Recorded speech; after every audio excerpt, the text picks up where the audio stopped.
In a small village, nestled between towering mountains, lived a young man named Marco.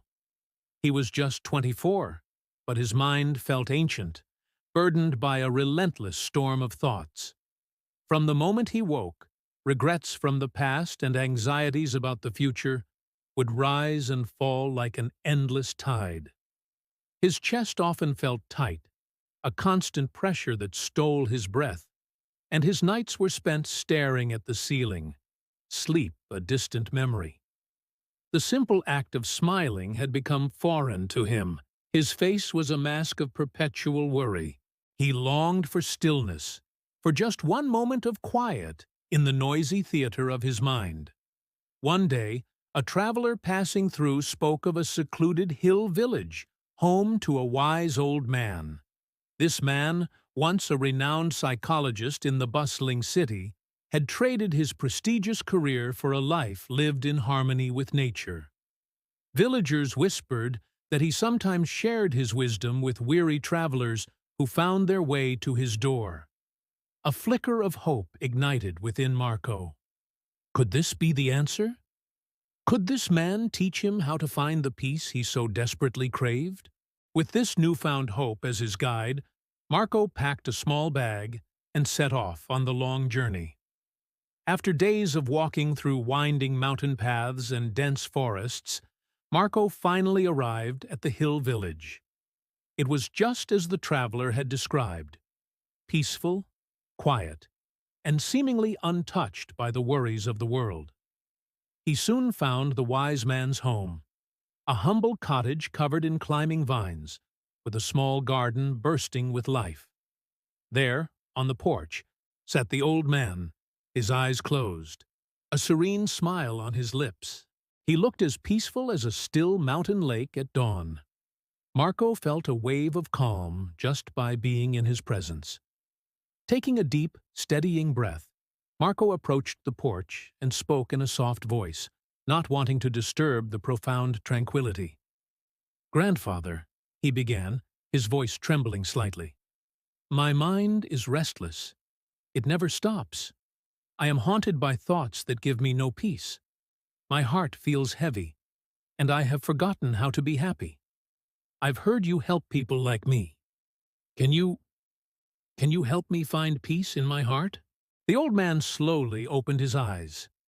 They were clear and kind, holding a depth of understanding that immediately put Marco at ease. He smiled warmly, a gesture that seemed to say, "I see you." "Ah, you are looking for peace," he said, his voice gentle yet firm.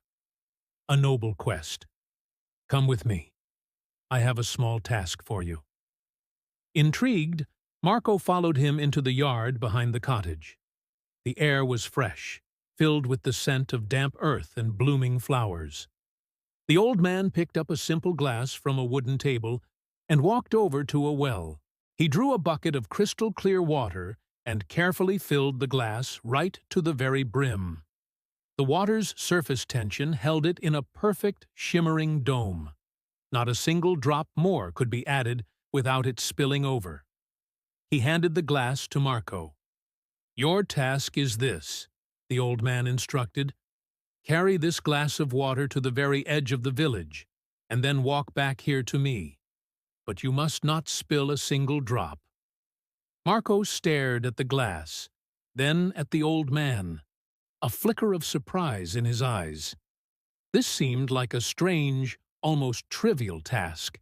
He had come all this way seeking profound wisdom, and he was being asked to carry a glass of water? But there was a seriousness in the old man's gaze that told him this was more than just a simple chore. So he nodded in acceptance. "I will do it," he promised, his voice filled with determination. He took the glass with both hands, his grip firm but gentle, his focus already narrowing. With his eyes locked on the delicate surface of the water, Marco took his first tentative step. He walked out of the quiet yard and onto the narrow cobblestone road of the village. The world immediately came alive with sound and motion. Shopkeepers were calling out to customers, their voices a lively chorus. Dogs barked as they chased each other through the alleys. Children's laughter echoed as they ran and played, their games spilling onto the street in front of him. People hurried past, their shoulders sometimes brushing against his. In any other situation, Marco's mind would have been a whirlwind. He would have been annoyed by the noise, anxious about the crowds, his thoughts spiraling into worry and irritation. But now, his entire world had shrunk to the size of the glass he held in his hands. Every ounce of his attention was focused on the shimmering water, on keeping it perfectly still.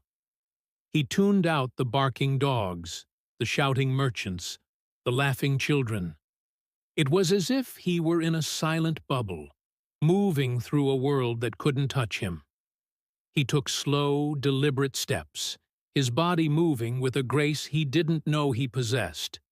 He felt the unevenness of the cobblestones under his feet and adjusted his balance accordingly. He anticipated the movements of the people around him, sidestepping with fluid precision. His mind, which had been his tormentor for so long, was now his greatest ally. It was calm, focused, and utterly present. There was no room for yesterday's regrets or tomorrow's fears. There was only the glass, the water, and the next careful step. He reached the edge of the village, marked by an old stone archway, and paused for a moment. He glanced down at the glass. The water was still, a perfect mirror reflecting the blue sky above. He hadn't spilled a drop. A sense of accomplishment washed over him. He turned around and began the journey back, his focus just as intense as before. The return trip felt different, easier. He had found a rhythm, a state of deep concentration that felt strangely peaceful. The noise of the village was still there, but it was just background music to his silent, focused task. When he finally arrived back at the cottage, his heart was light. He walked up to the old man, who was still sitting peacefully on the porch, and presented the full glass of water. A genuine smile, the first in a very long time, spread across Marco's face. "I did it," he said, his voice filled with a quiet pride. "I did it, grandfather." Not a single drop was spilled. The old man took the glass and nodded, his own smile reflecting Marco's. "Very good," he said kindly. "Now, tell me, while you were walking, did you see the children playing? Did you hear the dogs barking in the alley?" Marco thought for a moment and then shook his head. "No," he admitted, surprised by the realization. "No, I didn't. I was so focused on the water, on not spilling it, that I didn't notice anything else. I only saw the glass." The wise man's smile deepened, reaching his eyes.